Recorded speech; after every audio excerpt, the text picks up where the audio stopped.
Play Microbiology. Before this lecture, we have already discussed about the gram stain and acid fast staining. In this lecture, we will focus on Albert staining. So basically, Albert stain is done to demonstrate the metachromatic granules of Corynebacterium diphtheriae. So first thing is, what are metachromatic granules? So basically, Corynebacterium diphtheriae are the gram-positive bacilli. Okay, they are gram-positive bacilli, means they have rod-shaped, and at the end of the body, at the end of the Corynebacterium diphtheriae body, there are some club-shaped swellings are present. Okay, some club-shaped swellings are present. Club-shaped swellings. These club-shaped swellings are called metachromatic granules. So in Albert stain, what we find? We find out these club-shaped swellings that are called metachromatic granules. Now in what cases doctor will suggest you to perform Albert staining? If a patient is having pseudomembrane formation, then doctor will suggest you to perform Albert stain. Okay. Now how this pseudomembrane is formed and what is pseudomembrane? Okay. So basically, Corynebacterium diphtheria attacks the upper respiratory tract of human being. Upper respiratory tract include nose, sinuses, pharynx and larynx. Okay, this Corynebacterium diphtheria will attack your upper respiratory tract, and what will happen after entering into the upper respiratory tract? For example, after entering the nasopharyngeal area, okay, what it will do? It will start discharging some toxins. That toxins will start damaging your cells. That toxin will start producing inflammatory reactions in the body of human being. That inflammatory reactions that damage cells collectively will form the pseudomembrane. Okay, it is a layer that seems to be yellowish in color. Okay, this pseudomembrane we will use as the sample for preparing a smear, and with the help of that sample we will perform the Albert stain. Okay, let's focus on the procedure, how we use the Albert stain or how we can perform the Albert stain. First we will form the smear with the help of that sample that is taken from the pseudomembrane. So basically sample is taken with the help of two swabs. Okay, before taking sample we take two swabs, one tongue depressor.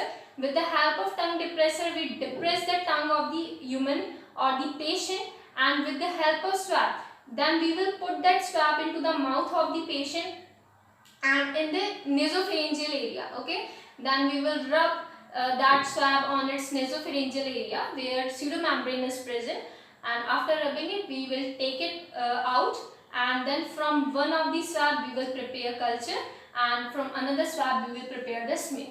Okay, so this is the procedure how we take the sample.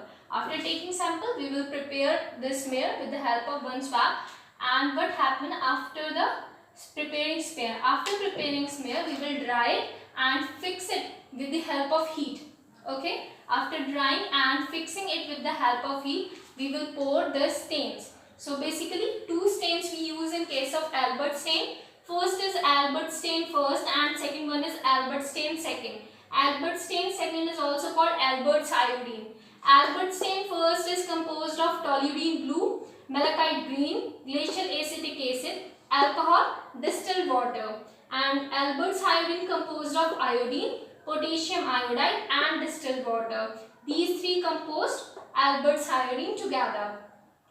Okay, now what we will do after preparing the smear and after fixing it with heat, we will pour or we will cover this slide with the Albert stain first. Okay, and we will, after covering this slide with Albert stain first, we will allow the stain to stand for 2 minutes. Okay, after this, after 2 minutes what we will do? We will pour off the excessive stain from the slide and wash it with the help of distilled water.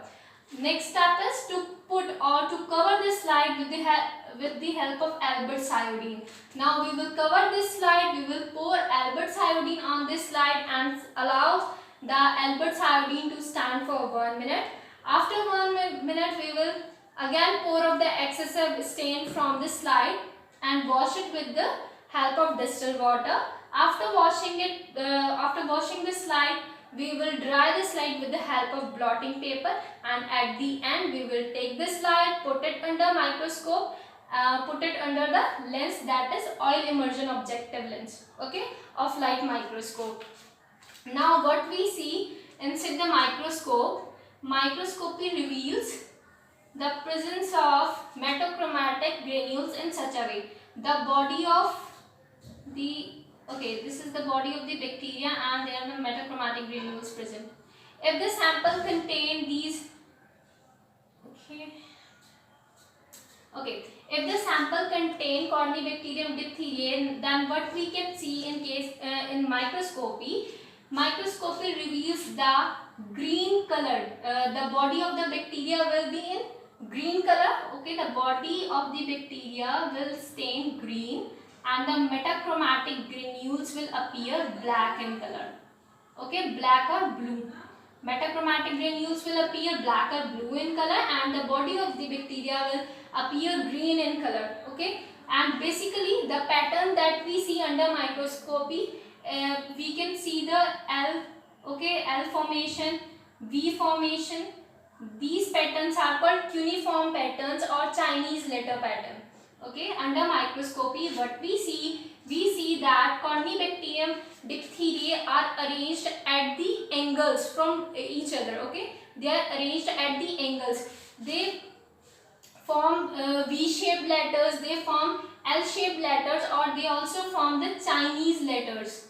Okay, under the microscope we can see that Corynebacterium diphtheriae are arranged at the angles to each other and form a Chinese letter pattern, cuneiform pattern. Okay, so this is the end of our video. Hope it's helpful. Thank you. Please like, share and subscribe for more such videos.